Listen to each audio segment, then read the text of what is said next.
நாங்கள் அத்தஹியாத்துடைய நேரத்தில் எல்லா மொழியிலும் துஆ கேட்கலாம். அதை புரிந்து கொள்ள வேண்டும். எப்படி எல்லா மொழியிலும் என்ன செய்யலாம்? துஆ கேட்கலாம். இதுல கருத்து முரண்பாடு இருக்கிறது. ஆனா நான் உங்களுக்கு தெளிவா ஒரு ஆதாரத்தை முன்வைக்கிறேன், நீங்க புரிஞ்சு கொள்ற மாதிரி. எல்லா மொழியிலேயே கேட்கலாம். நீங்க எப்படி விளங்கிக்கணும்? துஆ கேளுங்கள் என்று குர்ஆன்ல வரக்கூடிய வசனங்கள், ஹதீஸிலே வரக்கூடிய வசனங்கள் எல்லாத்தையும் நீங்க எப்படி புரிஞ்சு கொள்றீங்க?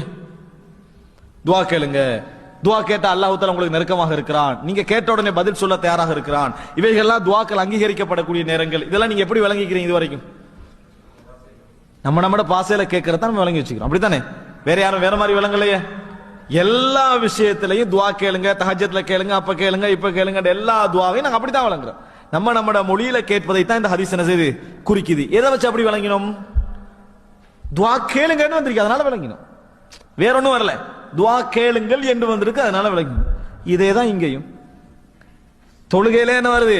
உங்களில் நீங்கள் யாரெல்லாம் உங்களுக்கு என்னென்ன தேவைகள் இருக்கிறதோ அத்தனை தேவைகளும் விருப்பமான தேவை என்ன செய்ய தேர்வு செய்து கொள்ளுங்கள், துஆவை தேர்வு செய்து கொள்ளுங்கள் வருது. இன்னொரு வார்த்தை என்ன சொன்னேன்?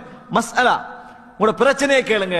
ஒருவருடைய பிரச்சனை என்ன செய்ய இருக்கும்? குடும்ப பிரச்சனையா இருக்கும். அவருக்கு அதுக்கு துஆ பாடம் ஆயிக்காது. என்ன செய்யறது? அப்ப குடும்ப பிரச்சனை அத்தையத்தை கேட்கறதே இல்லை. அப்படியா? எனக்கு அது துஆ பாடம் இல்லை அப்படின்றது. அல்லது என்ன அவசரமான ஒரு நோய் தீர வேண்டியிருக்கும், அவருக்கு துஆ பாடம் இல்லை, அத்தையாத்த அவர் கேட்க தடை. அப்படியா அர்த்தம்? இல்லை.